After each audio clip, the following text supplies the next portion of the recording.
கோவையில் முதற்கட்டமாக 45 ஏக்கர் பரப்பளவில் 165 ஏக்கர் பரப்பளவில் அமைக்கப்பட்டுள்ள செம்மொழி பூங்காவை முதலமைச்சர் மு.க.ஸ்டாலின் திறந்து வைத்தார். கோவை மத்திய சிறைச்சாலை வளாகம் காந்திபுரம் பகுதியில் 165 ஏக்கர் பரப்பளவில் செம்மொழி பூங்கா அமைக்க கடந்த 2023ஆம் ஆண்டு முதலமைச்சர் மு.க.ஸ்டாலின் அடிக்கல் நாட்டி பணிகளை தொடங்கி வைத்தார். இதில் முதற்கட்டமாக 208 கோடி 50 லட்சம் ரூபாய் செலவில் 45 ஏக்கர் பரப்பளவில் பல்வேறு நவீன வசதிகளுடன் செம்மொழி பூங்கா அமைக்கப்பட்டுள்ளது. நவீன முறையில் அமைக்கப்பட்டுள்ள இந்த செம்மொழி பூங்காவை முதலமைச்சர் மு.க.ஸ்டாலின் திறந்து வைத்தார்.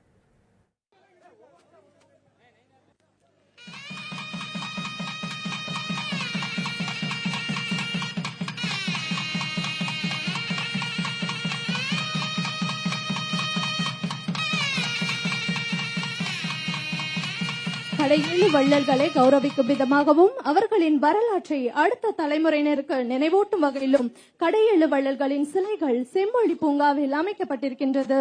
கொடை மற்றும் கருணைக்கு பெயர் பெற்றவர், குளிரால் நடுங்கும் மயிலுக்கு தன் போர்வையை அளித்த போகன் அவர்களின் சிலை, வழிமறித்த முல்லை கொடிக்கு பறவை இடமில்லாததால் தனது தேரையே அதற்கு ஈர்த்த வள்ளல் வேள்பாரி, தன் குதிரையையும் செல்வங்களையும் வாரி வழங்கியவர், உலகத்தார் வியக்கும் வகையில் கொடைகளை வழங்கிய சிறப்புமிக்க மணியான் திருமுடிக்கார்.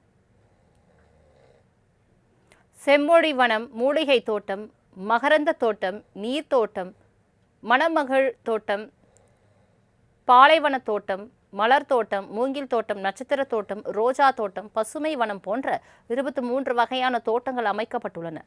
பின்னர் அங்கு அமைக்கப்பட்டுள்ள தோட்டங்கள் மற்றும் சிலைகள், ரோஜா வனம் உள்ளிட்டவற்றை முதலமைச்சர் மு.க.ஸ்டாலின் பார்வையிட்டார். உலக தரம் வாய்ந்த இப்பூங்காவில் செம்மொழி வனம், மூலிகை தோட்டம், மகரந்த தோட்டம், நீர் தோட்டம், மணம் கமழ் தோட்டம், பாலைவன தோட்டம், மலர் தோட்டம், மூங்கில் தோட்டம், நட்சத்திர தோட்டம், ரோஜா செம்மொழி வனத்தில் சங்க இலக்கியங்களில் இடம்பெற்றுள்ள மரங்கள் மற்றும் செடிகள் நடப்பட்டுள்ளதோடு 2000க்கும் மேற்பட்ட ரோஜா வகைகள் ரோஜா தோட்டத்தில் அமைக்கப்பட்டிருக்கிறது.